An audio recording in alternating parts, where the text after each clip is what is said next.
अल्लाह का हुक्म होता है। ये परिंदे मिलकर के अपने चोंच से, अपने पैरों से इन अब्रहा बादशाह उनके लश्करों पर जब पत्थर बरसाते हैं तो हाल ये होता है उन पत्थरों की चोट की वजह से अब्रहा का खात्मा हो जाता है और खाने काबा की हिफाजत। तबारक व तआला ने हजरत इब्राहिम अलैहिस्सलाम को इम्तिहानन हुक्म फरमाया, ए इब्राहिम तू अपनी बीवी और प्यारे बेटे इस्माइल को अरब की सरजमीन में जहां कोई आबादी नहीं, वादी गैर ज़ी ज़रा है, जिस मकाम पर रात तो रात दिन में भी लोग जाने से डरते हैं, ए इब्राहिम अरब की उसी जमीन पर अपनी बीवी हाजरा और अपने प्यारे बेटे इस्माइल को छोड़कर रब का हुक्म था। अल्लाह के नबी हजरत इब्राहिम ने अपनी बीवी हाजरा और अपने प्यारे बेटे इस्माइल दोनों को अरब की वो सरजमीन जहां कोई आबादी नहीं, जहां कोई घर नहीं, जहां दिन में भी लोग जाने से डरते थे, वादी गैर ज़ी ज़रा है, वहां हजरत इब्राहिम अपनी बीवी हाजरा और अपने प्यारे बेटे इस्माइल को वहां छोड़कर चले जाते हैं। थोड़ी सी खजूर देते हैं, थोड़ा सा पानी देते हैं, छोड़कर पलटकर जब वापस होते हैं हजरत इब्राहिम के पीछे पीछे हजरत इब्राहिम की बीवी हाजरा भी दौड़ पड़ती है और पुकार कर कहती है, ए इब्राहिम ये वादी गैर ज़ी ज़रा में, ये खौफनाक जगह में जहां कोई घर नहीं, जहां आबादी नहीं, जो खतरनाक और खौफनाक जगह है, वहां हमें छोड़कर कहां जा रहे हैं? हजरत हाजरा ने एक बार नहीं दो बार कहा। हजरत इब्राहिम ने पलट कर न देखा, कोई जवाब भी न दिया। तीसरी मर्तबा हजरत हाजरा ने कहा, या इब्राहिम अल्लाह अमरका बिहादा, क्या इब्राहिम ये अल्लाह का हुक्म था? इतना कहना था। अल्लाह के नबी हजरत इब्राहिम ने जवाब दिया, हाँ हाजरा ये अल्लाह का हुक्म था कि मैं यहाँ तुझे छोड़ कर जाऊं। जब अल्लाह का हुक्म हजरत हाजरा ने सुना, हजरत हाजरा ने जवाब दिया, ए इब्राहिम अगर ये अल्लाह का हुक्म है तो अल्लाह के हुक्म पर मेरी जान कुर्बान गई। हजरत हाजरा वहाँ चंद खजूरों को लेकर, थोड़ा सा पानी लेकर अपने प्यारे बेटे, दूध पीता बेटा हजरत इस्माइल को लेकर रहे। जितने दिन रहे दूध पिलाती रही, पानी पीती रही, खजूरें खाती रही और उस मकाम पर हजरत हाजरा अल्लाह का जिक्र करती रही। लेकिन एक वो वक्त आया कि खजूर भी खत्म, पानी भी खत्म, हजरत इस्माइल अलैहिस्सलाम प्यास से तड़प रहे हैं, हाजरा के सीने से दूध भी खुश्क हो गया। अल्लाह के नबी हजरत इस्माइल अलैहिस्सलाम अपने कदम मुबारक को जमीन पे मारते हैं। इतने में हजरत हाजरा सफा और मरवा के दरमियान में, हजरत इस्माइल अपने बेटे इस्माइल को पानी पिलाने के लिए हजरत हाजरा सफा और मरवा के दरमियान एक बार नहीं, दो बार नहीं, 7 बार चक्कर लगाती है। ये चक्कर लगाना अल्लाह को इतना महबूब आया, इतना पसंद आया कि अल्लाह ने ये सफा और मरवा को अपना निशानी करार दिया और कयामत तक आने वाले हाजियों पर वाजिब कर दिया। और कुरान में रब ने ऐलान जारी फरमा दिया, इन्ना सफा वल मरवा मिन शाआइरिल्लाह, कि सफा और मरवा ये दोनों मेरी निशानियों में से है। एक कयामत तक आने वाले हाजियों तुम भी यहाँ चक्कर लगाओ ताकि मेरी हाजरा की याद ताज़ा हो जाए और तुम्हारा हज भी मुकम्मल हो जाए। नारे तकबीर, नारे रिसालत, मसलके आला हजरत नूरी कॉन्फ्रेंस, सुभान अल्लाह सुभान अल्लाह। हजरात सफा व मरवा के दरमियान हाजरा ने चक्कर लगाया, हाजियों पर चक्कर लगाना वाजिब हो गया। लेकिन जहां हजरत हाजरा अपने बेटे इस्माइल को गोद में लेकर दूध पिलाया करती थी, खजूरें खाया करती थी, पानी पिया करती थी, जबान से अल्लाह का जिक्र किया करती थी, जिस मकाम पर बैठकर हजरत हाजरा का वहां बैठना अल्लाह को इतना पसंद आया, इतना पसंद आया, अल्लाह ने हाजरा की बैठी हुई जगह पर खाने काबा जो खुदा का घर है, खाने काबा बनवा दिया। और जिस खाने काबा का मकाम यह है, फजीलत यह है कि अगर खाने काबा में एक नमाज कोई पढ़ता है तो 1 लाख नमाजों का सवाब अता किया जाता है। अल्लाह सुभान अल्लाह माशाअल्लाह, बहुत उम्दा। पूरी दुनिया में सबसे पहला घर जो खुदा का घर है वो खाने काबा है। खाने काबा कहाँ बनाया गया? उस जगह पे बनाया गया जहाँ हजरत हाजरा अपने बेटे इस्माइल को लेकर दूध पिलाती थी, खजूरें खाया करती थी, पानी पिया करती थी और जबान से अल्लाह का जिक्र क्या करती थी। उसी जगह को अल्लाह ने खाने काबा बनवाया, अपना घर मुंतखब फरमाया। लेकिन फिर ये भी बताऊं कि जहां अल्लाह ने अपना घर बनाया, खाने काबा बनाया, तो किसके जरिए बनवाया? ये भी बता दूं कि उस जगह पर खाने काबा बना जहां हजरत हाजरा बैठकर दूध पिलाया करती थी। और खाने काबा किसने बनाया? अल्लाह ने हजरत इब्राहिम और हजरत इस्माइल को हुक्म दिया, ए इब्राहिम तेरी बीबी हाजरा ने बैठकर मेरा जिक्र किया था, ए इस्माइल तेरी माँ हाजरा ने बैठकर मेरा जिक्र किया था, लिहाजा उस मकाम पर मुझे मेरे याद के लिए तुम्हें घर तैयार करो जिसको खाने काबा कहा जाएगा। अल्लाह के नबी हजरत इब्राहिम हजरत इस्माइल दोनों बाप बेटों ने, दोनों नबी भी है, दोनों ने मिलकर के खाने काबा तैयार किया। तैयारी का तरीका यह था कि हजरत इब्राहिम अलैहिस्सलाम एक पत्थर पे चढ़ करके, जिस पत्थर को मकाम इब्राहिम कहा जाता है, पत्थर पर चढ़ करके दीवारें तैयार करते थे, दीवारें ऊंची करते थे और उनके बेटे हजरत इस्माइल ईंट और पत्थर उठा के दिया करते थे। बताओ इस मंजर का आलम क्या होगा? कितना बाबरकत मंजर रहा होगा कि जब एक नबी जो कि इस्माइल के बाप है वो दीवारें ऊंची कर रहे हो और बेटे नबी इस्माइल ईंटें उठा के दे रहे हो। मंजर कितना अच्छा रहा होगा, कितना सुहाना रहा होगा। जब खाने काबा बनकर तैयार हो गया, अल्लाह के नबी हजरत इब्राहिम ने, अल्लाह के नबी हजरत इस्माइल ने रब की बारगाह में अर्ज की, मौला तूने हुक्म दिया कि मैं तेरा घर बनाऊं, मौला तूने हुक्म दिया कि मैं खाने काबा बनाऊं। मस्जिद बनकर तैयार हो गई, तेरा घर बनकर तैयार हो गया, खाने काबा बन गया। मगर खाने काबा जब बना तो जब कोई घर बनता है तो बनने के बाद कुछ ईंटें, कुछ पत्थर, कुछ रेत, कुछ मिट्टियां नीचे पड़ी हुई रह जाती है। हजरत इब्राहिम अलैहिस्सलाम ने, हजरत इब्राहिम अलैहिस्सलाम ने, हजरत इस्माइल अलैहिस्सलाम ने जब दोनों ने मिलकर के खाने काबा तैयार कर लिया, अल्लाह का घर बनाया, मस्जिद बनकर तैयार हो गई, तो खाने काबा के कुछ ईंटें, कुछ पत्थर, कुछ रेत, कुछ ढीले, कुछ पत्थर जब बच गए तो अल्लाह के नबी हजरत इब्राहिम ने रब से पूछा, मौला खाने काबा के कुछ बचे हुए पत्थर भी है, कुछ ईंट है, कुछ मिट्टियां हैं, इन्हें हम क्या करें? अल्लाह के नबी फरमाते हैं, हदीस पाक है कि जब हजरत इब्राहिम ने कहा, मौला खाने काबा के बची हुई मिट्टी को, रेत को, ढीलों को, ईंटों को क्या करे? तो रब ने फरमाया, इब्राहिम वो सारी चीजों को, तिनकों को, ईंटों को, पत्थरों को, ढीलों को, मिट्टियों को एक जगह जमा करो और आसमान में उड़ा दो। जब खाने काबा से बचे हुए ईंट पत्थरों को इब्राहिम अलैहिस्सलाम ने आसमान में फेंका, आसमान में उछाला, तो मंजर क्या हुआ?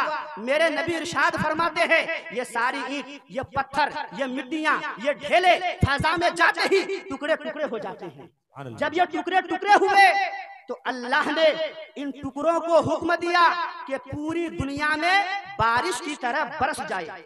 हदीस पाक है, रब ने उन तमाम टुकड़ों को पूरी दुनिया में बारिश की तरह बरसने का हुक्म दिया और जहां जहां ये टुकड़े गिरे, मेरे नबी इरशाद फरमाते हैं, वहां मस्जिद बनी है, बनती है और कयामत तक बनती हुई चलेगी।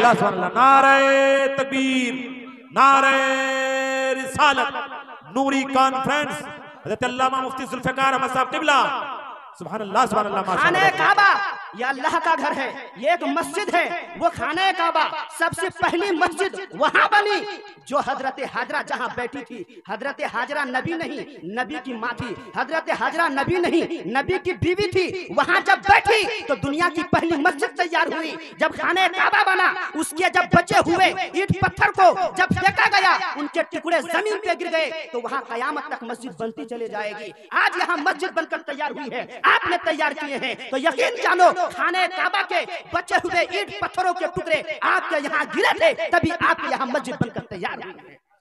और ये भी बताऊं, खाने काबा में अगर कोई एक नमाज पढ़ता है तो हुक्म यह है कि 1 लाख नमाजों का सवाब मिलता है। लेकिन एक नुक्ता बता दूं, मेरी माओ बहनों के लिए अल्लाह की जानिब से तोहफा है, कि खाने काबा में चाहे मर्द हो चाहे औरत हो, अगर एक नमाज पढ़े 1 लाख नमाजों का सवाब मिलेगा। लेकिन अगर कोई औरत खाने काबा में नमाज इसलिए न पढ़े ताकि पर्दे का एहतमाम न हो सके, अगर कोई औरत खाने काबा में इसलिए नमाज न पढ़े कि पर्दे का एहतमाम न हो, और पर्दे का एहतमाम करके अपने घर के हुजरे में अगर एक नमाज पढ़े, खाने काबा में एक नमाज पढ़ती, अगर जब पर्दे का एहतमाम न होता तब भी 1 लाख नमाजों का सवाब मिलता। लेकिन उन्होंने पर्दे का एहतमाम करके अपने घर के कोना में नमाज अदा की है, तो 1 लाख नहीं, उलमा फरमाते हैं कई लाख नमाजों का सवाब अदा किया जाता है। सुभान अल्लाह। ये मेरी माँ और बहनों के लिए अल्लाह की तरफ से तोहफा है। जब खाने काबा बनकर तैयार हो गया, अल्लाह ने हाजियों को हुक्म दिया वलियतवफू बिल बैतिल अतीक, कि ये खाने काबा का तवाफ करो। किसी हाजी का हज उस वक्त तक मुकम्मल नहीं होगा जब तक के खाने काबा का 7 बार चक्कर न लगाए। ये तवाफे काबा फर्ज है। और जब हाजी हज के लिए जाते थे, खाने काबा का तवाफ करते थे, तो यमन और हबशा का एक बादशाह था जिसका नाम अबरहा था। अबरहा ने देखा कि खाने काबा जिसे इब्राहिम और इस्माइल ने बनाया, लोग वहां उसकी ताजीम करते हैं, वहां तवाफ करते हैं, वहां नमाज पढ़ते हैं, उसका एहतराम करते हैं। अबरहा को अच्छा न लगा, उसने लोगों को रोका और कहा कि वहां तवाफ करने की जरूरत नहीं है। अबरहा ने अपने घर के बगल में एक छोटा सा घर बनाया और हुक्म दिया कि लोगों यहीं तवाफ करो, तुम्हारा हज पूरा हो जाएगा। लेकिन उस वक्त तो भी नबी के दीवाने थे, पक्के सच्चे ईमान वाले और मोमिन और मुसलमान थे। उन्हें ये बात नागवार गुजरी। जब रात हुई तो रात की तन्हाई में एक मोमिन शख्स ने अबरहा के बने हुए घर में उसने जाकर पेशाब कर दिया, उसने पाखाना कर दिया। जब अबरहा बादशाह ने सुबह देखा, अबरहा को जलाल आया और उसने कसम खाकर कहा कि जब तक मैं इब्राहिम और इस्माइल के बनाए हुए खाने काबा को मैं गिरा नहीं दूंगा, उसे मैं मुनहदिम नहीं कर दूंगा, मैं चैन की सांस नहीं लूंगा। अबरहा बादशाह ने लश्करों का काफिला तैयार किया, हर एक के हाथ में नंगी तलवार दे दी गई। बड़े बड़े हाथियों पर सवार होकर ये अबरहा बादशाह और उसका लश्करों का एक काफिला खाने काबा को गिराने के लिए, ढाने के लिए, मुनहदिम करने के लिए जब पहुंचे तो सबसे पहले उन्होंने अल्लाह के घर खाने काबा पर उन्होंने हमला नहीं किया। सबसे पहले खाने काबा के इर्द गिर्द में जितनी भी बस्तियां थी, जितने भी गाँव थे, जितने भी लोग थे, सारे लोगों के मालों पर कब्जा किया। उन्होंने पहले जानवरों पर कब्जा किया और जिन जिन लोगों के जानवरों को उन्होंने कब्जा में किया था उन्हीं में से हजरत अब्दुल मुत्तलिब भी थे जो हमारे नबी के दादा हैं। हजरत अब्दुल मुत्तलिब के 200 ऊंटों को अबरहा ने कैद कर लिया था। हजरत अब्दुल मुत्तलिब अबरहा के पास गए और कहने लगे, तुमने मेरे 200 ऊंट को कब्जा कर लिया है, तुन्हें अपने पास रख लिया है, मुझे लौटा दो। जब हजरत अब्दुल मुत्तलिब ने कहा, अबरहा को ताज्जुब हुआ और कहने लगा, ए अब्दुल मुत्तलिब, तेरे बाप दादा ने खाने काबा बनाया था जिसका तुम एहतराम भी करते हो, ताज़ीम भी करते हो,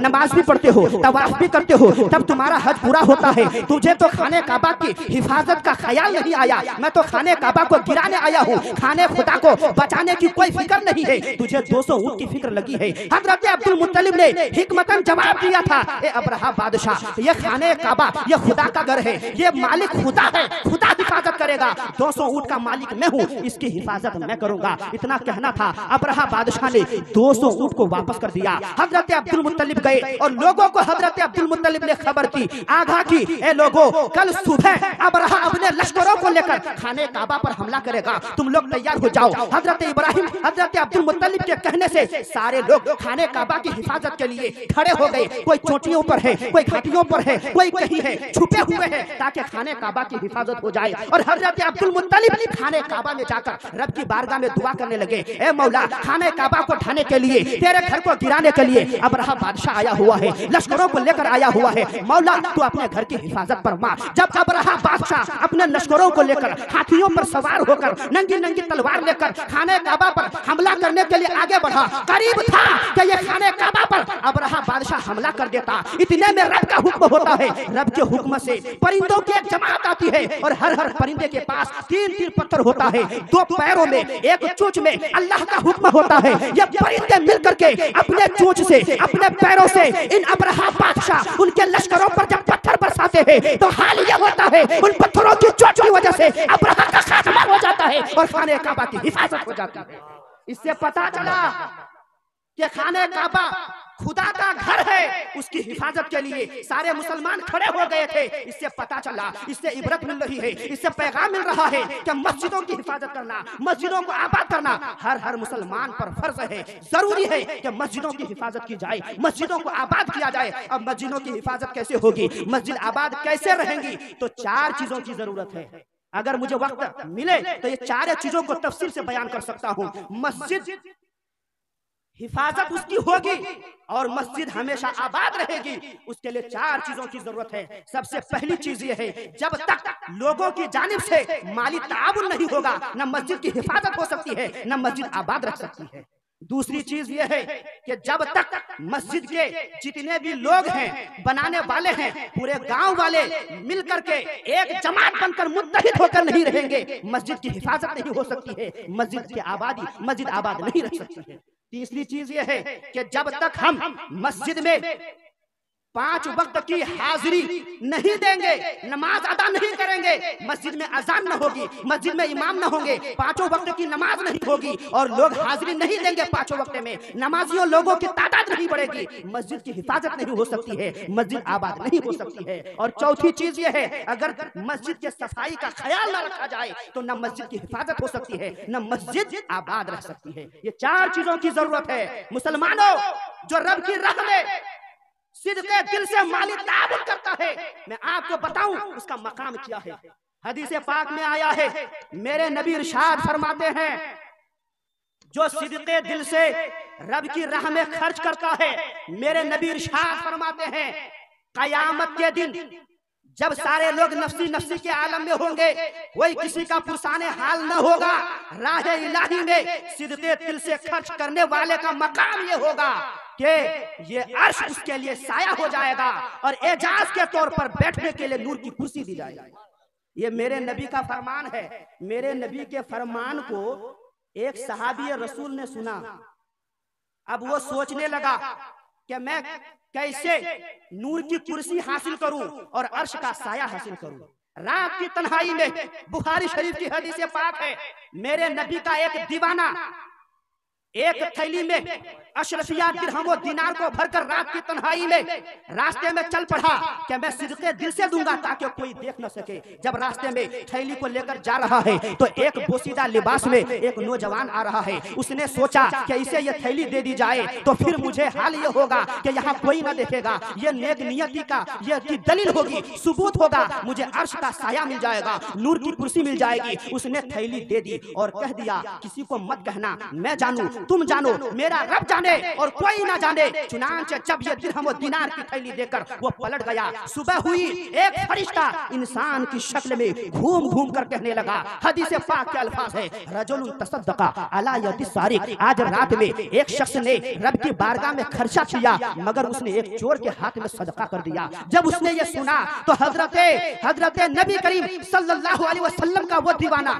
अफसोस करने लगा, हाय मैंने सिद्के दिल से खर्च किया था ताकि कयामत के दिन मुझे अर्श का साया मिल जाए, बैठने के लिए नूर की कुर्सी मिल जाए, लेकिन मैंने तो चोर को सदका कर दिया। चोर खाएगा, चोरी करेगा, गुनाह करेगा, मेरे अमाल में भी गुनाह लिखे जाएंगे। दोबारा दूसरी रात उसने भी सजदा किया तो फिर उसने हाल ये हुआ कि सुबह उठ करके एक इंसानी शक्ल में एक फरिश्ता घूम घूम कर कहने लगा, रजुल तसद्दका अला यदि जानिया। आज रात में एक नौजवान ने सदका किया, रब की बारगाह में खर्च किया मगर उसने एक बदकार औरत को सदका कर दिया। फिर उसने अफसोस करने लगा। तीसरी रात उसने सदका किया तो फिर फरिश्ता इंसानी शक्ल में घूम घूम कर कहने लगा, रजुलुन तसद्दका अला यदि शहीद। आज रात में एक नौजवान ने सदका किया, रब की बारगाह में खर्च किया, मगर उसने बखील को खर्च कर किया, बखील को दे दिया। लेकिन जब उसने ये सुना, अफसोस करने लगा, तो गैब से निदा आई, ए मेरे बंदे, तूने सिदके दिल से दिया था, तेरे सदका को मैंने जायज नहीं किया। तूने पहले दिन जब सदका किया था